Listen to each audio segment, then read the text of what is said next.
welcome back to another episode of JP and the Beanstalk. We're here. You bet. There's a great energy in the gym. We're Huge. here. It's freaking December. We have about, approximately 6.5 feet of snow outside It's already. ridiculous. So It's absolutely ridiculous. I don't think I'm that hyperbolic. It's a lot. So it's great to be indoors with you good people. You're bringing us the warmth that we need to survive in these very white, powdery times. I think the clouds just kept accumulating Yes. them until they got too Yes. heavy. They're like, you haven't had any of this for like 4 years, 5 years. And so, Somebody misled the clouds 100%. because 100%. it's consistent. We get it. We do not need more, and yet there we were getting so much. But Beans, so glad to be here. Yeah, It's great. It has been eventful. Oh, We're it has back. been. It has been. We've had a little soiree away, which is great, but it's fantastic to be back Had Thanksgiving. behind the mic. Thanksgiving is a great thing. Yep, so much feasting. It came and went this year. It though. did. It really did not feel like Thanksgiving. Well, you spent it in for me. Florida. I mean, that's got to No. impact things a little bit, right? Not this year. Not this year? No, I spent it in. Oh, I'm sorry. You're right. In, Yep. yeah. I'm misplacing you. Spare me. Gosh. Normally it's in Yeah. Florida, and that would have been awesome. No, that's fair though. However, Yep. no, this year it was back home in the hometown area. Well, I'm losing my mind. College football has completely lost its mind. Notre Dame peacefully surrendered, which will always be hilarious to me. Bummer.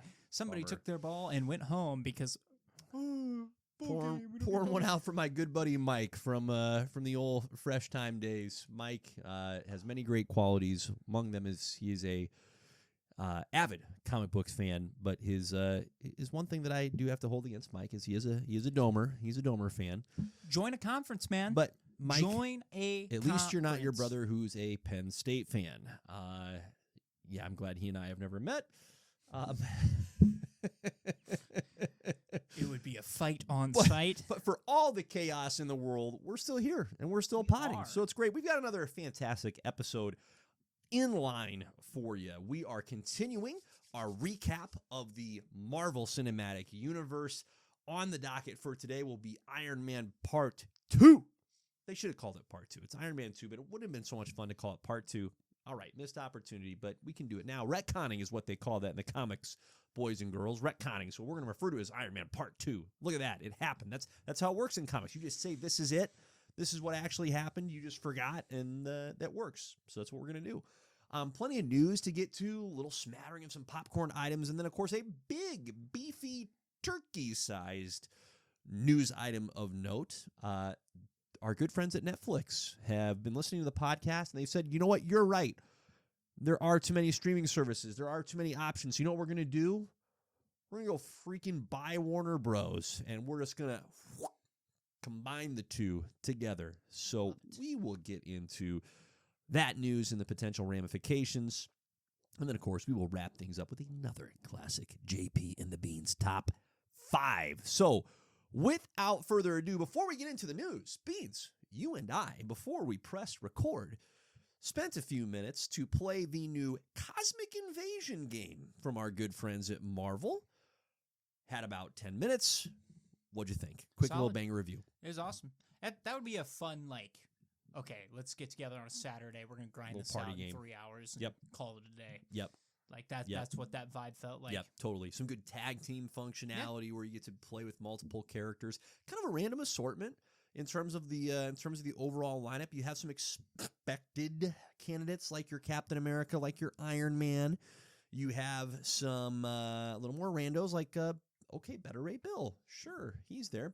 He's fun. Shia LaBeouf. She-Hulk, Shia LaBeouf, right. Richard Rider with a ponytail. I'm not gonna say Nova, not crazy. The hair, Crazy. that's wild, dude. Crazy. Black Panther's in there, Spider-Man's in there, Wolverine's in there, Storm's actually a lot of fun to play with as well. So a really random but fun lineup. Cosmic Ghost Rider. The gameplay is very similar to the Teenage Mutant Ninja Turtles. Farts. Is it Shredder's Revenge? Yes. Yeah, Shredder's Yep. Revenge. Yep. Same company produced the game. Worth a play. It's fun. Like you said, good collaborative game. Not one you'd want to do solo. I think that would get less fun pretty fast, pretty quickly. But played with my boys. They are freaking over the moon. So it's fun to watch the U's get into the Marvel side, And that's what whatever matters. it takes, right? That's what matters. 100%. So a little plug for Cosmic Invasion. There it is. All right, let's get into the news. Let's popcorn it, and then we will take a big fat bite out of that big fat juicy turkey. Okay. Night of the Seven Kingdoms dropped another trailer. This Heck is yeah. more your realm, It Game is of true. Thrones. I have not watched Game of Thrones, but nonetheless, I watched this trailer and go, colored me intrigued. It looks very entertaining. Obviously, a strong, overt, humorous tone here. I believe the trailer said that this show is set 100 years before the events of Game of Thrones. This is now the second prequel that HBO has pumped out since producing the original Game of Thrones show, House of the Dragon. And how many years before Game of Thrones is that supposed to be? That's even farther Right, away, I believe. right. So, oof, I don't know what the exact timeline is. I haven't watched House of the Dragons yet That's either, fine. and I've heard That's it's fantastic. Yep. So it's on my list. Yeah. I just don't want to pay for HBO. Fine, that's fine. So HBO is just continuing to milk that that particular cow As it should. as it should. It's one of their most successful, if not their most successful, thing that they've made. What did you think of the trailer, Riles? Look, I'm looking forward to it. The Targaryens are the bad guys, so cool. They're really good like that, aren't they? Yeah, they Yeah, are good at just being like bad. they really are. Good at being bad. They, I love the dragons aspect of it. The dragons are probably gone at this point in that. Well, maybe not. I can't remember. Oh, Trailer suggested a dragon was present. So there's probably some dragons. I can't. It's so foggy sometimes with the timeline, because the dragons they thought dead in Game of Thrones, and then they come back, and there's 3 of them, of course, Right, right, and they were awesome. What's really ever? They were Nothing. sick. Nothing.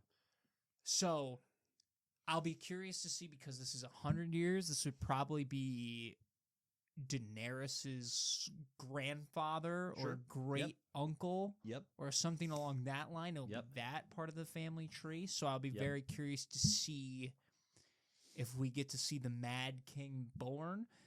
So Yep. there's a lot of possibilities. It Could be a looks lot like of fun. that dude. The houses are back, first of all, which I'm Sure. super excited about. Sure. That's one of the cool things about Game of Thrones Yep. is the different houses. I Mhm. mean, you have your main houses like the Starks Yep. and the Baratheons Yep. and your Lannisters and your Targaryens. Obviously, those are the big ones. Yep. But even the Steady. smaller ones have their like little highlights there. And Sure. you're like, okay, this is sick. Sure. So I Kind of had your power 4, your group of 5. yes. Yep. And then they all usually they partner with the big families. Right? Lane Kiffin was 100% a Targaryen. Okay, fair. Fair. Yeah, he might be a Lannister. He might be a Okay, Lannister. The Lannisters are the ones that are like backstabby. Interesting. The Targaryens are just crazy. Well, I see. I'm pretty convinced Kiffin is certifiably nuts. If you're going that route, then Yeah. yes, Yeah. that's the case. Okay. So, The danger is kind of crazy. him and Urban Meyer. Yes. So, I will be very curious to see the direction. It seems like a really cool concept. We're watching a Right. guy become a knight, Yep. and this seems like the families aren't as established at this Sure. point in time. Sure. So it'll be interesting to see where that goes and what family he ends up being a knight of is also what I'd be very curious of. Right, because he's currently unaffiliated. Yes, of because you course. can swear your allegiance Got to it. certain families per Right. se. So Right. I'll be. Yes, it's usually the Targaryens that were, king and queen. Yep. And Yep. then the Starks always had the North. You had the Baratheons that always had at least one house Yep. somewhere. Yep. There's at least like 6 different I don't want to say kingdoms per Sure. se because it's all Sure. ruled by the Targaryens. Right. But Right. I'll be very Yep. curious to see the You landscape. had your own separate domains that fall under the same kingdom umbrella. Yes, it'll be Yeah. very cool to see how that ties into Hmm. the main because this guy seems like he's his own character that's not tied to anybody as far as I'm aware from the trailers, which is super nice as a Game of Thrones fan because Sure. you're not like okay, the families are established and stuff, Right. but you get a fresh start and a fresh take. It's pretty much like if you and I decided to be a knight in the Game of Thrones What a realm great idea. and we're just Let's actually go do it. figuring out what we're going to do. Doesn't sound friggin' awesome. It's like, you know what? Time to go be a knight. It would be my luck that my squire would be a bald kid who just talked shit to me all day. That would be my luck. I mean, I pretty much I deal say with this. that I at say this work with all love. the time. I say this with love. When that happens, all I can say is that is correct. It'd be the perfect fit. Highest of entertainment value. Yeah, you can't get someone that doesn't give you a hard time. Like, that's what No, you it's would true. need. That's It's what you would literally, need. it's like being at work all over again. It's just what I deal with on a regular basis. Except they're not bald and little. They're college. They're a little bit kids. larger and a little more hair in general. Yes. Yeah. So Well, the first episode is supposed to drop January 18th of 2026. We're a little more than a month out. And last month, we bypassed this, I think in our previous plug for the show. They already announced in November that they have renewed the show for a second season. well, So, that's confidence. Confidence is indeed the key word there. So follows the story of Sir Duncan the Tall, which, I mean, how do you not get behind a guy with that name, right? It's non-threatening, but you're like, yeah, all right. It just makes me think of like Little John from Robin Hood, right? That's fair. You know, it's kind of the ironic name. Now, this individual is genuinely tall, but yeah, he's not coming at you with some kind of overt, like, man, respect me name. It's like, all right, what'd you come up with? Well, I'm pretty tall, so my name's Duncan, and I put them together, and so I'm a knight, so therefore there's a Sir, so Sir Duncan the Tall. And it's just kind of one of those, all right, well, what do you think of that? Well, you know what? It works. It works. That's the best and most truthful thing you can say about it. So, Well, and that's just on brand for Game of Thrones. Right. Like their nicknames are so like straight to the point and Sure. obvious. sure. Like it's just so funny when they have them. So it's like the Tall. Yeah. Yep. It's Let's like, what's do a it. physical attribute this dude has? All right, the Squatty, fantastic. Like all the bastards get the last name Snow. It's like tough, Snow. tough. Like, Tough. okay. Yeah, way to be subtle, I guess. Not so subtle. So, anyway, fun little plug for Night of the Seven Kingdoms coming January 16th, 2026. All right, jumping over into the DC realm. Have a little Brainiac casting rumors. All right. Sounds like we're coming into the final steps of getting that particular role cast. Also, did James Gunn ever just overtly come out and say that, hey, it's Brainiac? I don't think he Yes. did. He? I think Brainiac has for sure been confirmed. I mean, he's obviously been confirmed, but I don't remember if James Gunn ever just said, "Oh yeah, guys, it's Brainiac." I think it was more of the releasing of the picture of the script cover. Anyway, I digress. It says he is confirmed by multiple sources. Yeah, that's what I mean. I don't think he's actually had like there has not been a proper news release yet from James Gunn or from Warner Brothers to say Superman and Lex Luthor are battling Brainiac. It's been that ambiguous threat. So anyhow, a couple names that have been mentioned. Matt Smith, who, as you, before we pressed record, recalled was the villain in Morbius. His most noteworthy performance. So Not Doctor Who. don't hold that against him. He is his Warner Bros. Tie also goes back to House of the Dragon. He's been He is, and I heard he's Yep. phenomenal in that too. Yep. Matt Smith does a great job. He's a great actor. Yep, he's solid. So Matt Smith, Sam Rockwell, who we'll actually get to later in the episode when we talk about Iron Man 2. Okay. That's an option. And which one of these is not like the other? Dave Bautista. Or Chris Pratt. Or- Or Jakku. That's just someone like pulling don't Guardians of think the that's Galaxy real. stuff out of their keister. I find very little meat on those respective bones. I wouldn't count That's those just three. no. I would focus on Matt Smith and Sam Rockwell. Those Yeah. seem like more Those safe seem like your bets. two clear favorites, and the Dave Bautista one is more of that could be fun. It could be fun. It could be fun. It could be fun, truly. And do I want to see Dave Bautista in more things? Yes. This is true. Yes. Show off the chops. Yep. Is Brainiac the right fit for him? Dude, you know how awesome it would be if he Batista bombed Mhm. Superman Mhm. and Great. Lex Luthor? Yeah. Great. I Yeah. love it when wrestlers do their moves in Yeah. movies. I think it's only a matter of time before we get Dave Bautista in the DCU. I doubt it's going to be in this particular role. My my two nickels would say Matt Smith is the eventual guy. I think that's a good pick. Yep. I think that's a Yep. great pick. Yep. We're just rolling in great picks. I think we are. I think we're really good at this. So, yes, he would nail the intelligence aspect, and I'm serious. Let that guy bulk up. Yep. I want Give him some physicality. I want bulky Brainiac. I don't want some little nerd in a corner who can't really fight Superman. Yep. Because Brainiac can always go toe to toe in hand to hand combat Yep. with Superman. It's not talked about a lot, Right. but he can, and that's what I want to see. So bring out the big guns for Brainiac. Totally agree. Yeah, I'd be just fine with our guy Brainiac rocking the bigger style, if you were. So we'll get some news there soon, I'm sure. I mean, we're kind of barreling towards production's going to start. Love The it. release date's July of 2027, so cameras got to start rolling here in the not too distant future, which is wild because it was just this summer. Yeah. It was just this summer that we saw the first of this new Superman. So that's quite the quick cook of a turnaround. Well, 2 years between. That is hasty work right there, my if friends. you think about it, it's a lot like Iron Man. Yes, it is. Iron Man, Yep. Hulk, Iron Man 2. Yep. Weirdly enough, it's Yep. Superman, Green Lantern. We're sticking with the green, and then Superman 2. Hmm.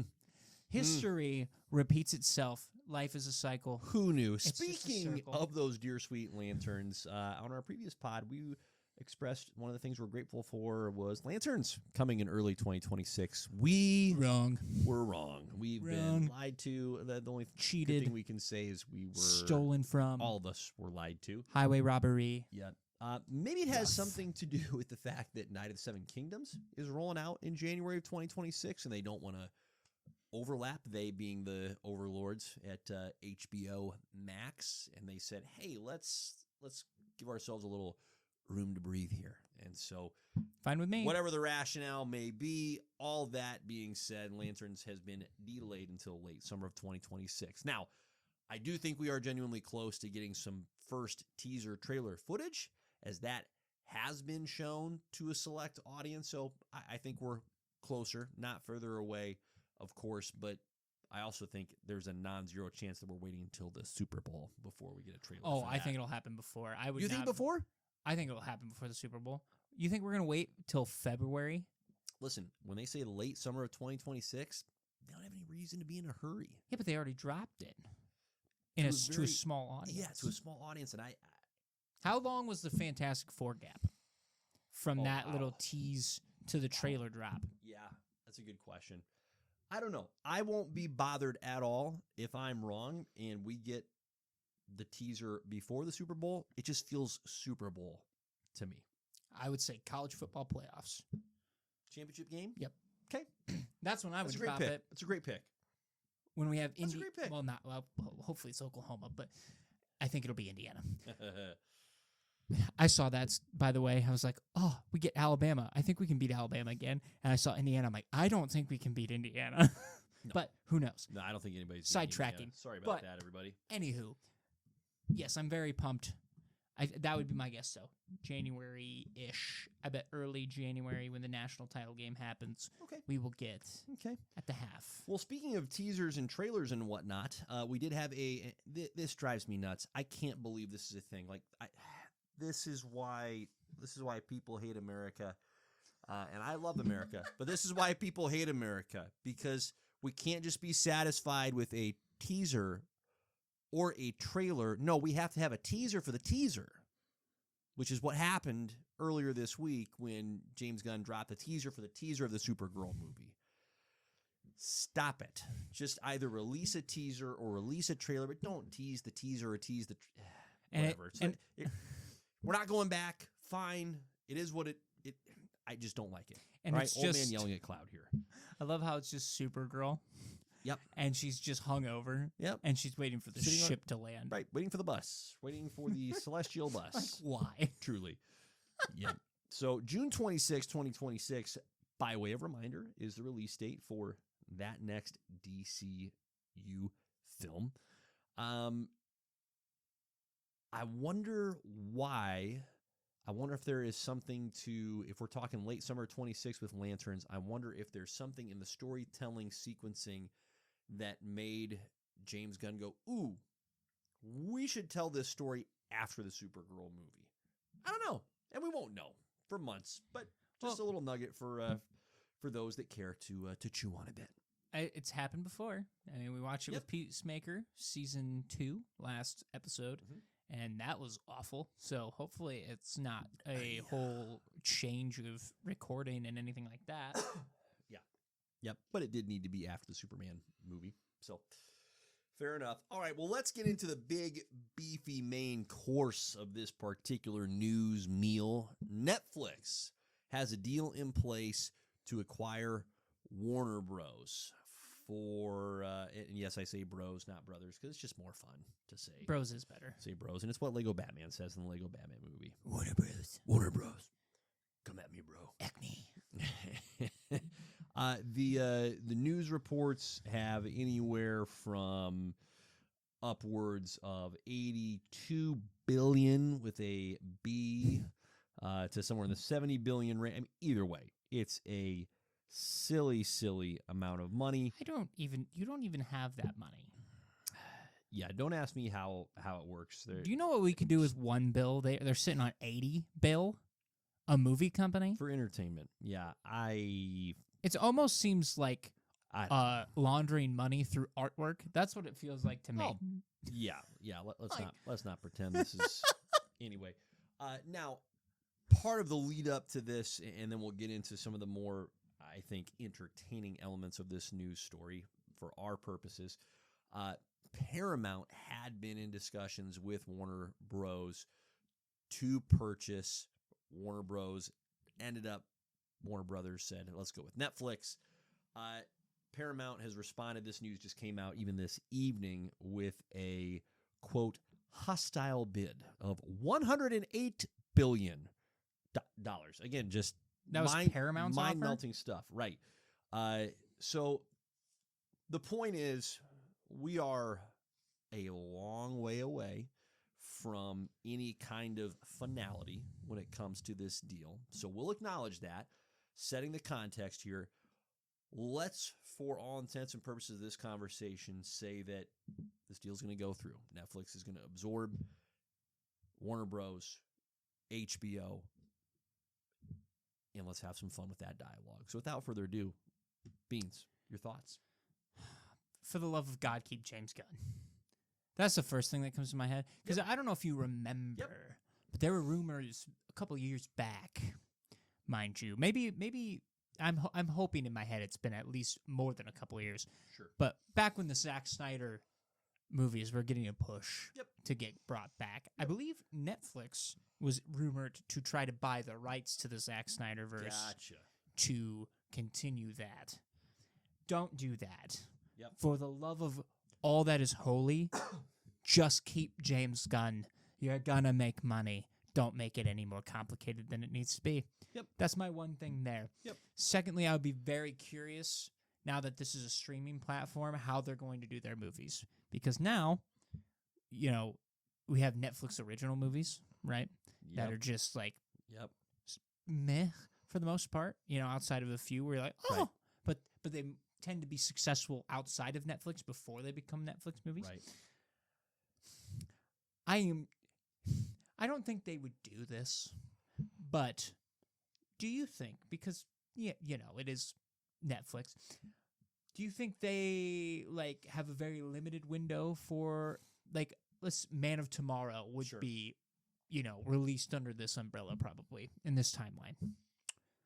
Yep. You don't think they release it for 2 weeks and okay, it's on Netflix. Suck it. I mean, it's not fun isn't the right word, but it is a tangible hypothetical to consider, isn't it? How because it's going to affect the money of that movie. Yep. No doubt in my mind. Yep. So, because to me, it just shortens the time frame. But then again, I know Disney Plus still waited to get their Marvel movies out. Sure. So maybe I'm overthinking it. But Netflix just has that tendency. If you look at the new Knives Out movie that comes out this month, which looks phenomenal, they intentionally been very well regarded so far. but they intentionally limited the theatrical window. Yep. And that's why them and Ryan Johnson are like done after this movie, because he's like, that is not what I wanted for this. This needs to have a full theatrical run. So now, the good news, Max is probably gone. It'll probably get absorbed by Netflix, so we will have one less streaming service to worry about. Just like Hulu is getting absorbed by Disney Plus, which is another streaming service we don't have to worry about. And slow and steadily, it's going to be we like... called this. We did. We called this. And it's awesome. Yeah. We are future tellers, fortune people. What's the word Dare that we I'm say looking for? futurist? Yes, maybe. That's a little Iron Man hat tip for you. Psychic. We're psychic. I don't want that pressure. I'm okay with futurist. I'm okay with occasionally right. Okay. Or like the what are the ladies? A good guesser. Well, what are the ladies? Fortune teller? No. The ladies in Hercules that share the one eyeball. Oh, wow. Do you know what I'm talking about? I do, and I don't recall their. I can't remember their either. designation. But I'm pretty sure. I don't want to share an eyeball. With I'm you, pretty sorry. sure though that they also can see into the future. But they all with the one eye. Yeah, I don't want to share an eye with you. I take that back. Let's go back to the cooler ones. There we go. Come on back. So, A seer, is that the word you're looking for? yes, probably There we go. something like that. Yep. Anywho, Yep. yeah, I just, with as big of a move as this is, and all the IP that Warner Brothers has, because Yep. even if you look outside of DC, I mean, this is the Looney Tunes. Yep. Which I feel like I should have had more licenses in my head for this, but I completely Scooby-Doo okay. is in there for sure. Yeah, the Harry Potter films. Harry Potter, Yeah, that's well, huge. not just the films, the franchise as a whole. That's huge. Which you think about the show that's currently in production, right? Can you imagine if they Netflix? They kind of already are. They are. Yeah. It might fit perfectly. But that's a huge franchise as well. So, I mean, those are just money makers for them. Those are going to be franchises that continuously feed them. So, I will be genuinely curious on how that looks moving forward. Yeah. Well, it's a fun dialogue, and we'll continue to have it in the months to come as we gain greater clarity on what change will take place. The one certain thing here is that there is change coming, even if this particular deal falls through. Warner Bros. Is and has been actively trying to sell, so they're going to sell to somebody. That's not changing anytime soon.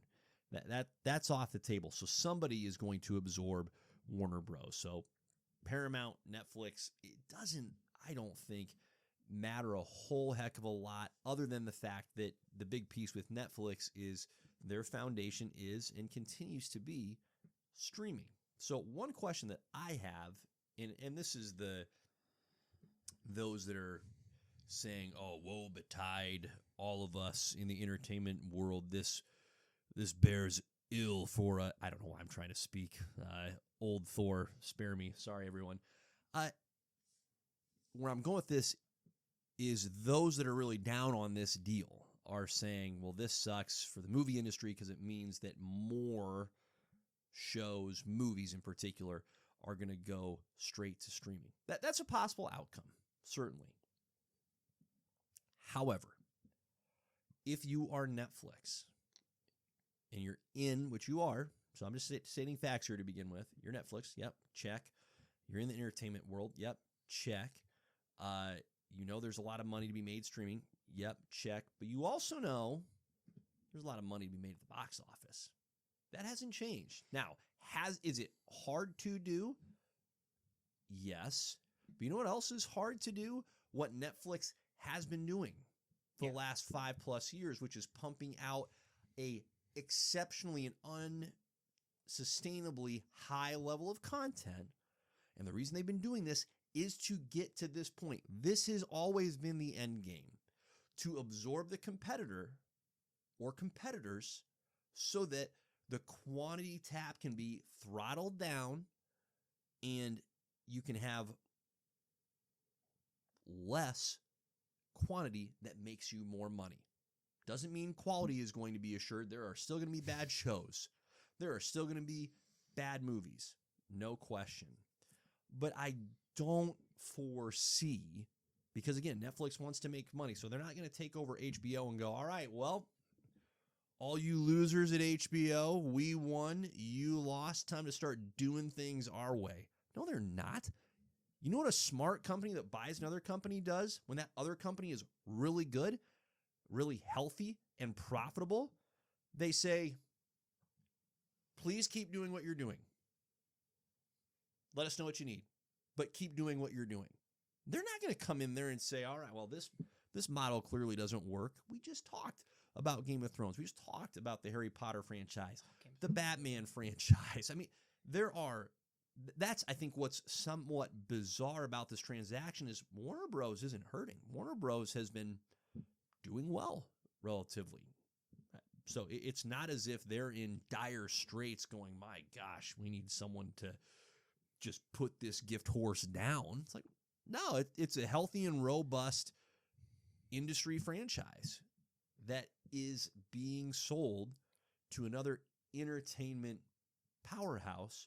But Netflix, I don't fear Netflix coming in and turning the tap off on a lot of things. I just don't think that doomsday outcome.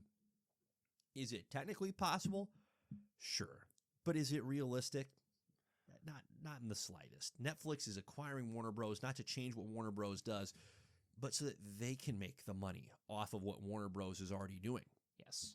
I mean, essentially, they're just becoming a bigger juggernaut. Yeah. And for me, again, my biggest hang up is just they need to actually leave those movies in the box office for whatever their normal span is and not pull it right away because you're going to be taking money from everybody on that aspect. So that's something they need to get used to. Yep. To see that, stay is important. But if you also think about it, Netflix has been getting into live events as well now. Yep. It's just, to me, it's becoming satellite TV, but you can pick whatever you want to watch. Yep. And you're not reliant on whatever the channel is giving you. Right. Which was always, the big thing. It's like, well, I want to watch what I want to watch. Well, and here's one of the ironies here is Netflix wasn't the first to do the, hey, don't go to the theater to watch quality content. HBO did that. Yeah. Warner Bros. Did that first via HBO. HBO is the trailblazer in terms of high quality, dramatic content like that was and has been for decades now an HBO tenant. It's been a low quantity, high quality ratio. And so the reality is we're in this transitional phase and we haven't come to the end point of this particular journey yet. But there's a world for both streaming, where that's a beneficial form of entertainment for those that produce the content and for those of us that consume it, and going to the movie theater. Yep. Both of those can coexist. They do not have to be in conflict. And maybe I'm extraordinarily naive. That's very possible. But to me, this kind of an acquisition is a way that particular balance can be achieved. Now, instead of conflicting with each other, it's like, why would we fight against ourselves? Let's create streamable content, but we don't have to create so much because we're not actually competing anymore, so we can winnow it down, create higher quality. And we want as many people to see this movie as possible and make as much money off as possible. Got to go see it in the theater. And then 6 months from now, you can come see it on the streaming service. Why not do that? They should. You have the control over it. You're no longer competing. My point is 100%. Netflix is no longer competing with the theater-based model. They're going, actually, now that we control both, we're all about the theater. Go to the theater, everybody. That's great. The reason they're putting their movies out in limited theatrical release and quickly onto the streaming service is because they are trying to do this. They're trying to win. They're not trying to do what's best. They're trying to win. And so now they've got it. And now they could, not saying they will, but they could very easily do that. Where it's like, this is produced by Netflix. You can go see it in theaters. And you'll see it in streaming 6 months from now. I hope you're right. I hope I'm overthinking it. I'm not saying that's going to happen. I'm saying it could happen. That's my hope. And I provided the huge caveat of I could be incredibly naive here. It's suggesting that is what will happen. But I could be incredibly negative. So you might also be incredibly right. Usually that's the case, but yeah, we'll see. Look, it's definitely not going to hurt anybody. They'll be fine. Obviously, there's going to be some growing pains with as big of an acquisition as this is, so I'm not super surprised. But it's actually crazy now because if you think about it, it's going to be Netflix versus Disney Plus. Great. That is the days we are at now. Yeah. Great. So we have gone back to 2. Great. And I could not be more thrilled. Yep. And for those of you Zack Snyder believers out there, listen. Let it go. Let it go. Let it go. Go watch the Snyder cut of the Justice League. It's fun. It's fun. It is. And it's okay that it's dead. It is. It's not my DC. It's not my DC comics. No, it's an alternate universe take on DC, which is entertaining. And it's not the mainstream that we want that we're getting from our boy. Let it die, James let it Gunn. die, let it die. Listen, and here's the thing, as long as James Gunn has Peter Safran employed, he's fine. He's not going anywhere. I agree. He's going to be just fine. He's going to be just fine. And here's the other thing, you Zack Snyder lovers, Netflix has already had to cancel so much of his crap because it's crap. It's not very good. He needs this. Uncork the lid. Jeez. Uncork the bottle. Truly. Like, he needs badly a partner. He needs what James Gunn has in Peter Safran. Where you can go, whoa, that's an idea. That's true. But no, we're not going to go all the way down that path. Why don't we rein it in a few notches? There we go. Now we're tethered to reality again. We got it. He definitely has his niche. He audience. does. And he has a style. Like, he is a giftedly creative person. Not denying that. But like all of us, we are better together. We're better when we have the right balance. He needs that in a very, very sincere way. And he just wants to do his own thing right now. I don't think his budget is niche. I think that's the difference. No. I think he's niche, but his budget's not. Nope. Which is not a great combination to be given hundreds of millions of dollars to make. Not at all, man. No. Oh, funny. Anything else you want to hit on that particular topic? I think that covers it. Great topic. All right. Well, Iron Man 2. Pivot into. I beat you to it this time. You did. Way to go. Iron Man 2. Iron Man 2. Let's go. All right. Let's set a little context here. So Iron Man 2. How was this particular sausage made? Came out in 2010, so 2 years, as you already mentioned, after the first Iron Man movie, after The Incredible Hulk, although weirdly enough, if you watch the movies chronologically, you're supposed to watch Iron Man, then Iron Man 2, and then Incredible Hulk. So, okay. Yeah. We didn't. We won't. No, thank you. It's fine. Pass. It's fine. Pass. We see the return, of course, of our dear sweet bud, Robert Downey Jr. as Tony Stark, Gwyneth Paltrow as Pepper Potts. The introduction of Scarlett Johansson as Natalia, or Natalie Rushman, as she's introduced initially in this film. That's Plot fine. twist. It's Black Widow. Plot twist. Never saw it coming. Mickey Rourke is Ivan Vanko. Whiplash. Don Cheadle stepping in as James Rhodey Rhodes, and he would not give it back. Clark Gregg, of course, returns as Agent Coulson, whom we love.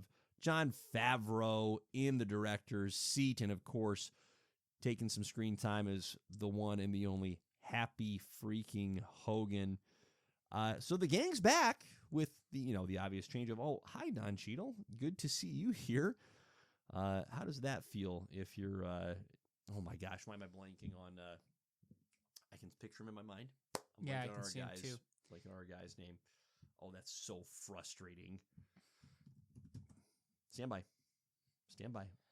I'm very, very annoyed because I had it right on the tip of my brain, and it's just gone. Terrence Howard. Oh, there it is. I knew it started with a T. Sorry, Terrence. Goodbye. You're no longer part of the crew. Came out in 2010. A few other notable flicks that came out in 2010. Inception. came out in 2010. Great Christopher Nolan flick. Truly, truly great. Super fantastic and wonderful. The cinematic masterpiece, The Other Guys, came out in 2010. I just rewatched that the other day. Truly, first time I've rewatched that movie since 2010. I did not enjoy it very much in 2010. Loved it in 2025. I need to give that another buckets. watch. It's been a long time since I've seen it again, My too. gosh. So good. The Town with Ben Affleck and, oh gosh, who else is in that one? Ben Affleck. Oh my gosh, our guy Hawkeye, Jeremy Renner. That's right. Was in that as well. That was a fun movie. It's been a piece since I've seen that one as well. I don't think 2010 was a particularly great year for the multiplex, let's say. But those were a couple that stuck out to me. So anyway, Iron Man 2, it's the first official sequel in the MCU. And what I'll say, and I'm going to turn it over to you, is it feels like it. It feels like kind of a stereotypical Hollywood sequel, for better or for worse. But Beans, give me your thoughts, my guy. What'd you think? We are on the trend of this is better than I remember. Yes. I don't get why anybody dislikes this movie, if there is any, because it's fantastic. Yep. It's one of those things, again, I feel like we were robbed of more Iron Man after watching these movies. First of all, let's just go into the villains a little bit, okay? Whiplash, sick, all right? He was awesome. When he tears up the race cars, Great move. crazy Great move. awesome. Yep. And then him and Iron Man's back and forth is also amazing because it's something we don't really see in the first one. Is these guys are like rivals. Their families hate each other. Yep. And they also like exchanged information at one point to be like, oh, you should have done this. And then he ends up using it against him, which I find hilarious. But that Whiplash suit, that was still pretty sweet at the end there. Yeah. He gave himself his own Iron Man armor, which I feel like we needed more of from Iron Man villains. So that was sick. The whips were awesome. Okay. Justin Hammer. We were absolutely robbed blind of that man not being in more things in the MCU. He is easily the best part of this movie, and it's not even close. Sam Rockwell's just a dude. He was Just a dude. awesome. He was hilarious. I love just his presence on screen. It was phenomenal. I'm like, I want to see more of Justin Hammer. Like, and he's not even like a full out. You don't feel like he's just evil. Right. Like his evil doesn't feel like there's actual oomph behind it. He's not evil for the sake of being evil. No. He's weirdly relatable. He just wants to make money. Yeah. You can tell he's so badly like wants to win, wants to be accepted, and neither of those things happen to him. So there's a very real dynamic in this movie where you just feel a little bad for him. But he's also enough of a human skid mark that you're like, I can't root for you, bud. Like, you're getting what you deserve. Also, You are exactly who you should be, coming in a distant second place. his distaste though for Stark is actually reasonable. I understand why he has it. Yeah. Because Stark's just embarrassed him over and over it's again. relatable. It's relatable. So it was just, he was phenomenal in this movie. Yep. I do like that we finally get the War Machine suit. You know how easy they could have just made it a carbon copy of Iron Man and been done with it and just been like, oh, this is just silver and gray. No, it's freaking War Machine. That suit, cooler than Iron Man's. Truly. I gotta say, it's cooler. The big old machine gun on the top right, the turret, phenomenal. It's just, I love how they're like, what could we do to make this armor more destructive? More weapons. Like, it's perfect when it's Justin Hammer and Rhodey talking, and Justin Hammer's going through the arsenal. He's like, oh, okay, I see you don't like that. Oh, you don't like this either. Oh, and he's like, so what do you want? 'Cause You're I'm not getting impressed. nothing I from get you. it. And he's like, I'll take all of it. And he's like, okay. And Yep. you're like, that's awesome. And See, you get it to work. you bring up a great point because the movie unfairly represents Justin Hammer's contribution to the War Machine armor. Unfairly. Like, it's a great contribution. You're absolutely right. That armor is beefed the heck up. Obviously, obviously the underwhelming and entirely predictable nature of the what does he call it? The Widowmaker, The ex-wife. the ex-wife. I knew I was near but not on point. The ex-wife, like that was entirely predictable that wasn't going to work very Hammer well. tech. Right. But it's still a good come up for the armor, for the suit. And listen, Sam Rockwell's been so good for so long in everything that he's in. He's just one of those uniquely, and this is why he's perfectly cast for the role. He's very similar to Robert Downey Jr., right? You hear Robert Downey Jr. speak, you see him move, and you go, that's entertaining. You're just blessed in that way, right? You're automatically entertaining. Sam Rockwell is cut from the same ilk, and so they are tremendously well partnered and well paired in this movie. It's wild to me that Sam Rockwell hasn't had what I'm going to call like a mainstream come up. I got to believe it's going to come at some point with as talented as the guy is and with as consistently delightful as he is, no matter what he is in. But to your point, what a shame that we got him in just one Iron Man movie. That's it. We can't get him in more. Honest to God, make him the villain of Armor Wars. Sure. If Armor Wars is still happening, make him the main villain. There you go. Stick him with Zeke Stane. Yep. Those two together would be honestly perfect. Right. They would be awesome. Yeah. I would love that. Yeah. But he was so good in this, and you're just like, what do you found a diamond here? And you're like, nah. Like, you settled for that freaking glowy guy in Iron Man 3? Really? You couldn't bring back freaking Justin Hammer again? He doesn't even need to be the main villain, Hammer. But have him be like the guy who, like, oh, maybe he supplied Crimson Dynamo. Dynamo's the third villain. There are we looked through Iron Man villains for this top 5. Spoilers. Yep. Do you know how many of those have their own Iron Man-esque suits? You could literally just have almost Hammer all of them. Keep feeding these people. Yep. It is a mistake, man. It's a mistake. He's so good in this movie. So, yes, I do Carry enjoy. the torch for Sam Rockwell. Love absolutely. I also enjoy the dynamic between Tony and his dad because Tony's dad's not very talked about highly.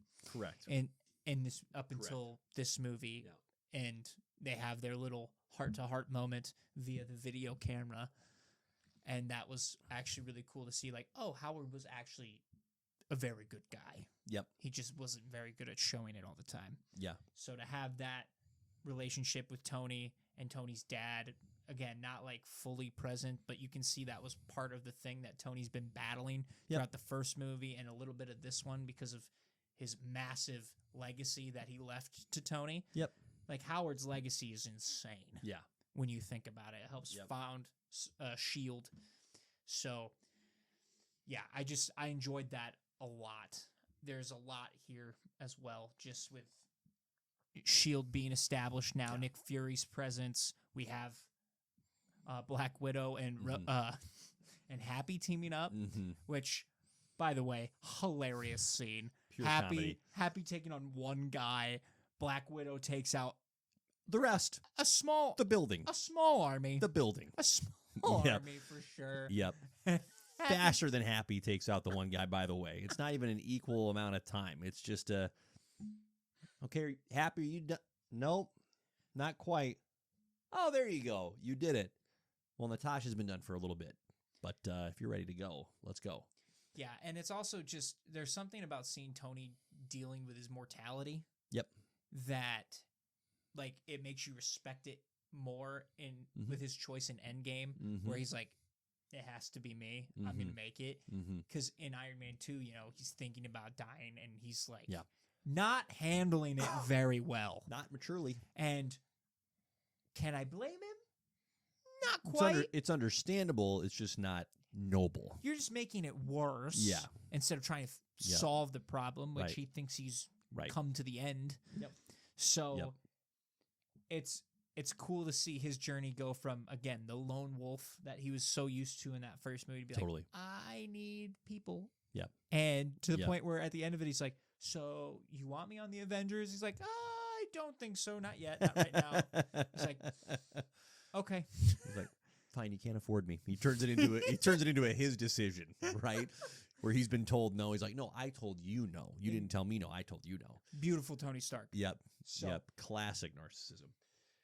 Yeah. No, those are great highlights. I think what I love about part of what you highlighted there is the character progression is still there in this movie. And I think that's a tough thing for sequels to do. But I think this film, it's imperfect. I think where it falls shorter, for example, than the first, which remains the OG, is that it clearly has an obligation to build up the platform for these next 2 to 3 movies to launch from. And that is where this movie, and it's almost like you can hardly fault it for that, because I say obligation, literally, it has to, right? It is obligated to sacrifice some of its runtime for the sake of setting up the likes of Thor, Captain America, and ultimately the Avengers movie. And I think that, for me, is where this movie starts to lose some of its pacing. But when it's focused on Tony and his character's progression, the pacing is great. His character does continue to develop. The relationships of the characters around him deepen in a very, just life-giving way for Tony as an individual and for the story and his arc as a whole. I agree with you. It is, on rewatch, better than you think it is. It's not a bad movie. It's not the best. It's a sequel to a great, all-time great movie, so it's not going to reach that particular bar. But it's still really good. Still really good. Yeah, I think you pointed it out great that it's trying to build up these other movies, because honestly, if you would have stripped away some of that, and just focus more on the Iron Man and his relationship, even with Whiplash, is such a fascinating relationship, because of both of their fathers had a prior relationship that fell out. And now they are the sons dealing with both of their dad's legacies on the line. With Tony completely unaware. Like Ivan, fully aware. Yes. He has been weaned on the hatred of the Stark family. Tony's like, the Vankos? Like, this is made up. You're lying to me. Right. This isn't a thing. He's like, why haven't I heard about it? Yeah. If I haven't heard about it, it's not real. And Sorry. then to get your offhand, like, oh, here, this is what S.H.I.E.L.D. says, this is what actually happened. Like, it would have hit way harder if it's Iron Man dealing with that and then going through and investigating for himself what actually happened. Correct. And being like, no, this is on you guys. Yep. Like, this is not on our family. This is on your family. My dad made the right decision. It would have, to me, felt cooler if it was Iron Man kind of discovering S.H.I.E.L.D. rather than S.H.I.E.L.D. discovering Iron Man, because that is him getting more into Howard's legacy. Yeah. Because, if you don't focus on the build, right? Think about if, like, Iron Man was his own trilogy, just self-contained. I mean, this movie has a chance to explore some really cool dynamics and themes a little bit more than what it got the chance to do. Yeah. And so instead of having to sacrifice that screen time. Right. You're missing more. Yeah. Because, I think if you think about it, him and Whiplash don't even interact. They have one interaction. They have two, the final fight and the first fight. And then the prison scene. But when I'm thinking of interaction, I'm thinking of that prison scene in terms of just actual dialogue. Yes. You're right. More interactions in terms of the actual combat, but actual dialogue, it's truly just the prison scene. That's it. That's really all they get. Yeah, that and the phone call. And it's just like, these guys deserve to be across from each other a couple of times, because it would have been great for him to run into him and he's like, instead of finding out he was alive via the phone call, like running into him on some whatever escapade. And it's be like, how did you A, live, and B, how are you out? And then going through the Justin Hammer tunnel. Yes, when you start to like dial it in, you're like, oh, here's the flaws. Totally. No, totally. And it's okay, because we're not here to champion it as a perfect movie. No movie is perfect. But I think I think it's a good observation to call out because it harkens back to the strengths of the movie, which are the characters. Each individual character is great. I actually think the inclusion of Natasha Romanoff of Black Widow in this movie, it actually makes sense. Like, it works. It doesn't feel forced or heavy-handed.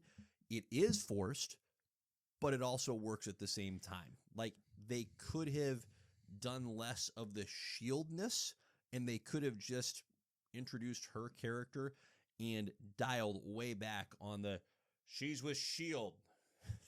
like overtone. It could have just been a lot more subtle. They could have left it for the reveal at the end. 100%. Right? Would have been more fun that way. Well, yeah, and then like imagine Tony goes through this deep dive, discovers S.H.I.E.L.D., and it's technically her setting up for him to find S.H.I.E.L.D. Yep. Right? And then he thinks he figures it all out for himself. And or then, like, sorry to interrupt, Nick Fury's like not all in on Iron Man being part of the Avengers, but he puts Natasha in to like kind of scout out Tony. Which and Natasha, he did. Right. But then Natasha goes, I'm just going to make the executive decision. I think Tony should be in. And she just hands him what he needs to, what? S.H.I.E.L.D.? Yes. This is a thing? And Nick's going, okay. Well, that got out of my control pretty quickly. That would have been more fun. Right. There's definitely better angles they could have taken here, for sure. Yep. Yeah, we're just exhuming the corpse here. But here's one little beef that I have, okay? And then we're going to get away from beefs and just roll in the positives. I don't particularly like the casting of Mickey Rourke is Ivan Vanko. Cast a Russian dude. Why are you casting an American actor trying to pull off a Russian accent and he's not doing it well? That's my question. You know, it's bad. I didn't even think about it, to be honest. And frankly, like, the whips themselves look cool enough, but they never quite gave him a great bad guy outfit. He's got tattoos, he's got long hair, but then he's got like a pirate's mustache. Yeah. The look just never, they never got the look right. Now, I will say, slummy. David Harbour as Red Guardian, different, because he's playing that role for comedic effect. So it is hilarious because that's not a Russian dude. It's an American actor playing a Russian dude. And it works because it's funny. This is supposed to be a sincere. No, this is a. I just didn't love the casting. Sorry, Mickey. That's fair. They lean heavy into like scummy street. Yes. That's what they lean into. Yes, very And much so. I told you I love the Whiplash armor. It's such a shame we get it for Seconds. like maybe 2 minutes. Yeah. That felt like cheating. Right. I mean, because if you even think about Ironmonger 2 as well, we got that armor for 5 minutes, 5-10 minutes of the final fight. And to be honest with you, I like the lower armored Whiplash in the first place, where he's got still got the face plate, the chest plate, but he's still kind of loose, like his first iteration. So I think they could have found a middle ground to that. I like that he gets his own suit. It's just, we got robbed of that a little bit too, where it's like, I feel like they were missing at least one fight in the middle of the movie where those two should have fought again. Right? And Iron Man gets a little bit of his swagger back. But I wish they would have the Justin Hammer build out of the War Machine armor is great. And Sam Rockwell can do this. He can be the comedic relief that he is, but he also should have had just a little bit more of a win in there. He should have had more of a clear, he's also formidable, not just a complete goof. Well, yeah. I wish they would have woven that into his arc a bit, that Tony goes, crap, he got something right. Dang it. Well, yeah, because he ended up just getting arrested. Right, instead of Ivan Vanko just instantly hacking his software and instantly taking over his drones, and Justin Hammer's left holding the bag looking like a complete dweeb. Yeah, it would have been way cooler if he gets like the Whiplash armor for himself or something like that he can dissect or do whatever he wants to with. Yeah, I agree. But anyway, it was a lot of fun. One of my favorite sequences in the movie is when Tony is creating the new element. That's a blast. I think we have one of the best suit-up scenes. Yep. With the suitcase armor. Yes. is not talked Yes. about enough. Right? It is awesome. Super fun. Bang right there. Beautiful. 100%. But yeah, that's just it's such a good looking suit. It too. is. It's unique. It's its own thing. I love how they're like, how could we do a mobile suitcase? Mm-hmm. Let's go. And Mm-hmm. that suit up is sick. It's a great sequence because it's a great suit up, and then Whiplash takes it to task. Iron Man is able to still clever his way out of trouble and take Whiplash down, but the armor is Toast. entirely compromised. So it's just a phenomenal, genuine conflict, and it lasts so briefly, but it is. It's a great suit up. It's a great brief battle. The stakes feel fairly high. It was, and the visuals were terrific, right? You have flipping, exploding cars. Cool guys don't look at explosions. Just peak Oh, he was just peakness, cutting through cars, just dude. It was awesome. savagery. So much fun. So much fun. And it's like you mentioned earlier, it's super satisfying to see the War Machine armor. Like, that was great. We got the tease of it in the first Iron Man movie. That's nice that we didn't have to dilly-dally and wait to get the actual War Machine armor any longer. That was wonderful. And I like Don Cheadle in the role. Nothing against Terrence Howard. Fine actor. But Don Cheadle, to me, better fit in the role. Just truly a better fit. Don feels a little bit more low key, Uh-huh. which Rhodey feels like a more low key guy. Correct. He's not. Correct. He's not matching Tony's energy. Yep. Not that Terrence Howard's No, but iteration he's a was. little more high energy. He was a little little more bit more high-strung. Yes. Yep. Don, you can tell, it's like, oh, we're calm here. And that's not so much the energy that Terrence Howard brings, in Right. my opinion. I agree. Yeah, totally.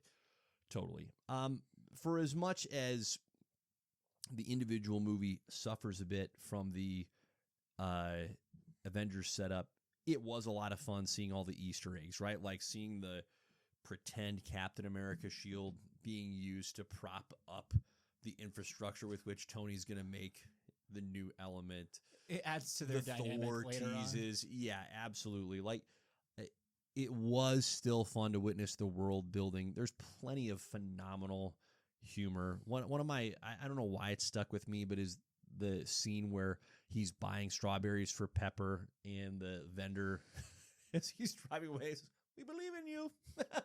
Just, I don't know why. It cracks me up every single time. It makes it even better when he shows up and he's like, strawberries, and she's like, "Are you kidding me right now?" Yep. She's like, "You know I'm allergic to these," and he's like, I knew that. "I knew that." Yep. Yeah. Only an idiot would bring you strawberries. It's just so beautiful. It's fantastic. Yeah. No, it's a really good movie. I think so many more positives than not.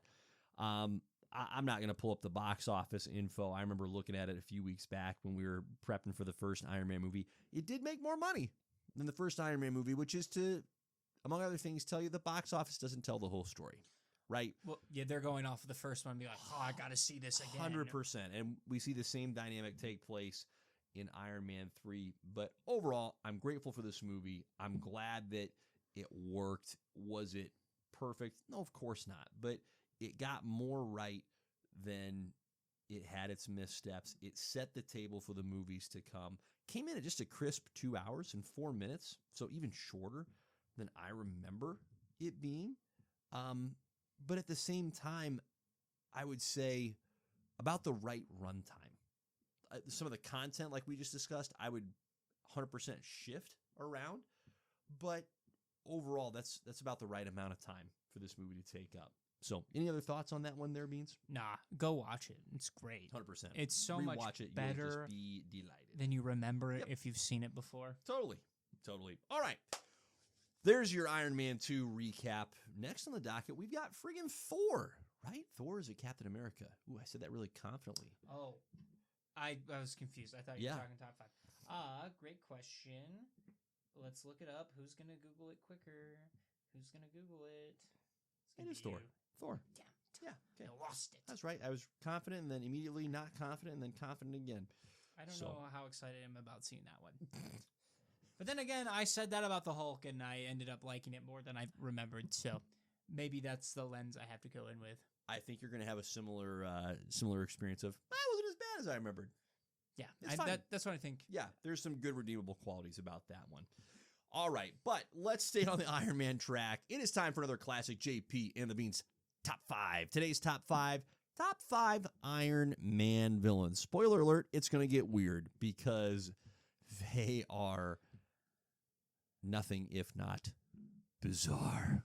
Which I love. Unique. I love it. Yeah. Again, we talked about this off the pod before, but it is such a shame that the individual Avengers do not have if they do have a rogues gallery, it is not highlighted very well or done justice, because Iron Man, yes, are some of them looking kind of corny? Sure. But if they got updated and done right, these are cool villains. Yeah, there's opportunity here. There's opportunity here. So without further ado, our top 5 Iron Man villains. Beans, you go first. Okay, at number 5, look, I don't know much about this character, but It's he great. seems You don't need to. badass. You don't need to. I'm going with the Living Laser. Well, that's fun. Yes. Yeah. Again, it's in the name. He is a living laser. Yep. Gets his powers because he had a laser gun mishap. And Whoops. I guess the laser blasted him and turned him into a full laser, Aw. which comics, I don't have any other explanation than that. Sick. I would love to watch Tony go up against a actual laser beam. Right. And it's such a unique power set and move skills, sure, we'll go with that. Sure. That we haven't seen Mhm. before Mhm. on screen ever.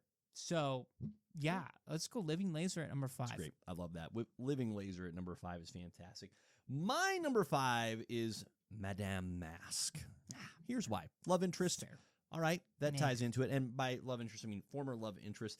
But here's where it gets really fun. Disfigured former love interest. That's right. Her face got messed up. Who does she hold responsible for that?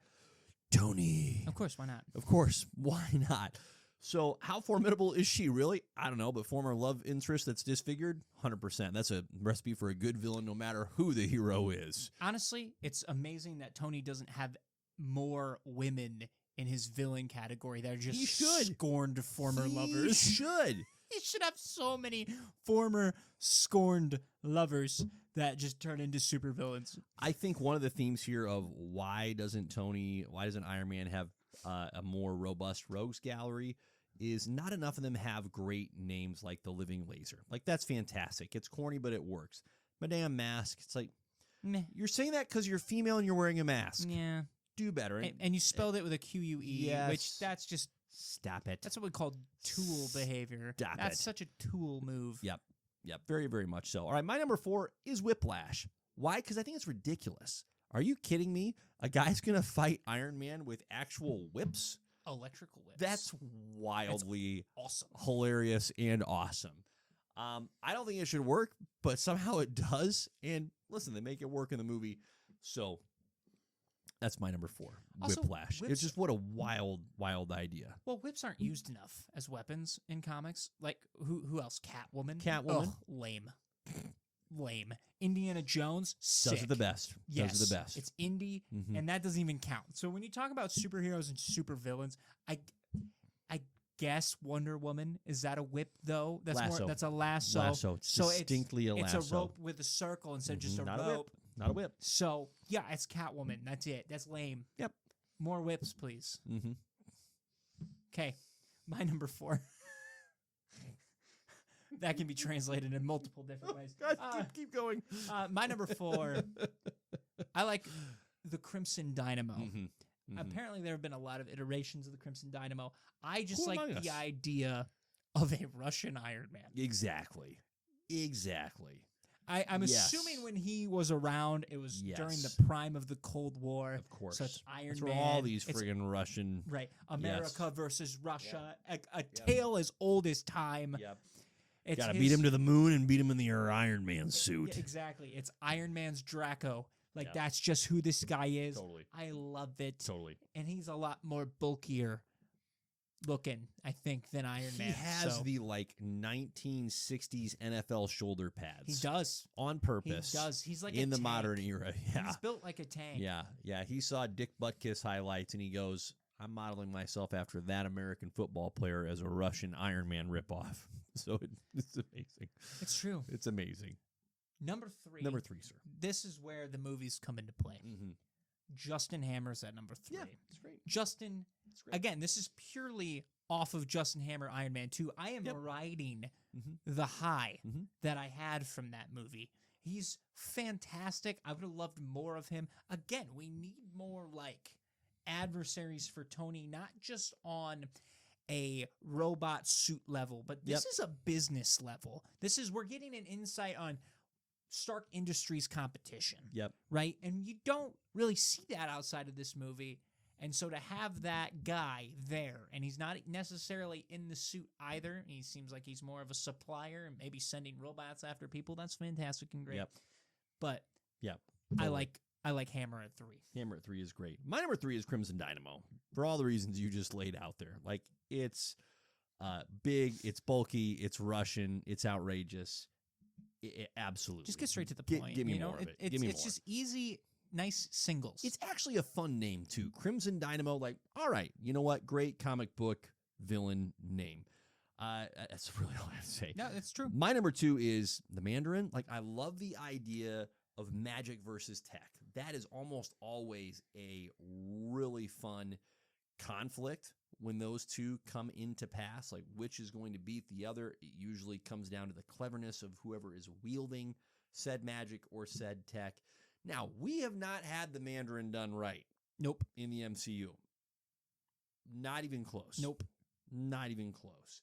And that includes the Shang-Chi, oh, well, my dad is the Mandarin. It's like, no, incorrect. That is not the Mandarin that we are looking for. Those are also not the 10 rings. Those are also not the 10 rings I'm looking for. we are looking for.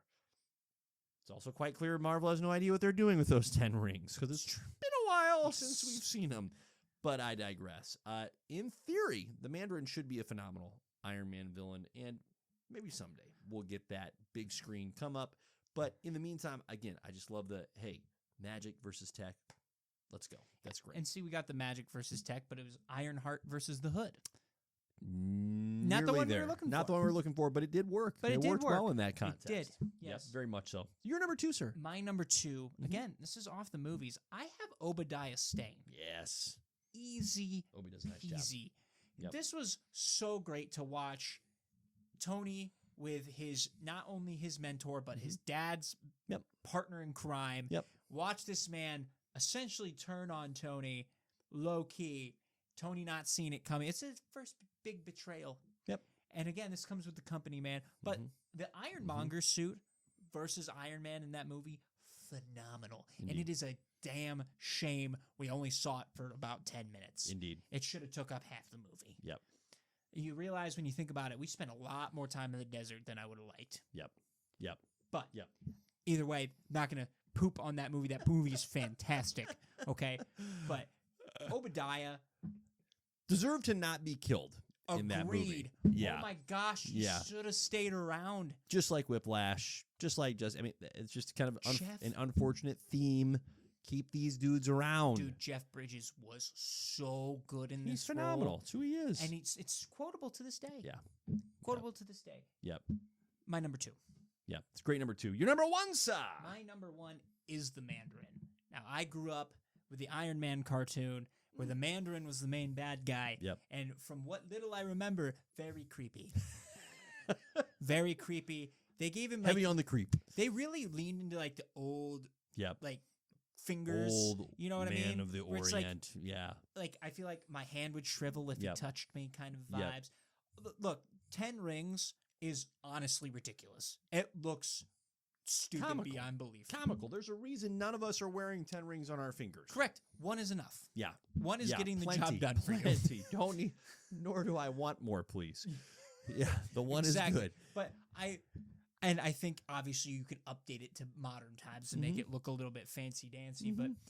the Mandarin is so cool, and the abilities that he has as well. It diversifies Iron Man's Yep. rogues gallery, where Yep. it's not Right. all of these tech Tech-based. people. Yes. Oh, he has a suit. No, this guy doesn't need a suit. He Yep. just needs his magic little fingies. Right. And all of a sudden, oh, there's 20 of them, or oh, he shot fire at me, or oh, He has I'm in control love of with the him. I elements. really don't know what all of his 10 rings do. I know they all have their own Right. abilities, Right.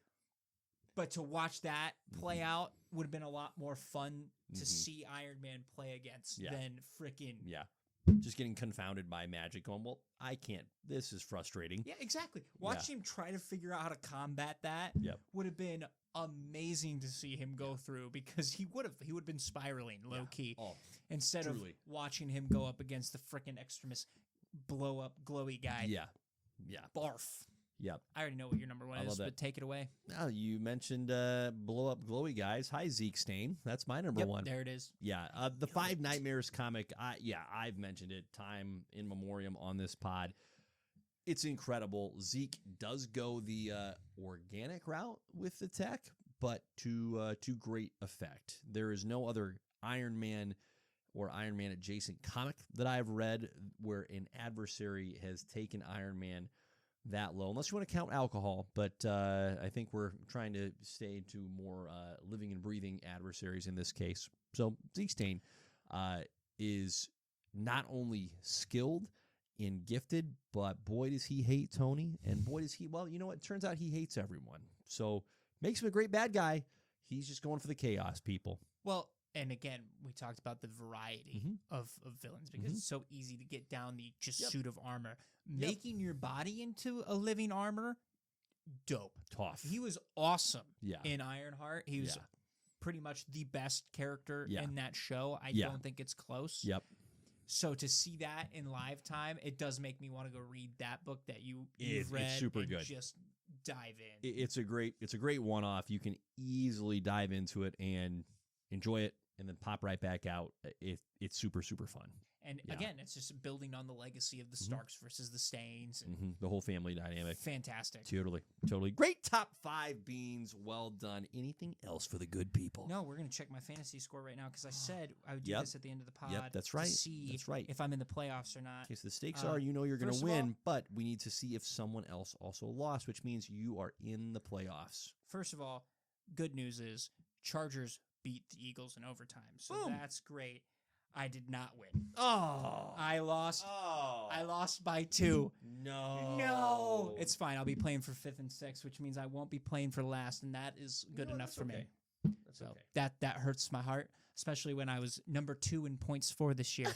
So that's right. I was the second highest scoring team, and I did not make the playoffs. That's what we call bad luck. It's a crying shame. Yep. So- That's some bad luck. Anywho, sorry to blow up everybody's day with that. I'm going to go cry myself to sleep later. And that's pretty much how we'll end that one today. So on that note, Incredible stuff. Godspeed. Peace.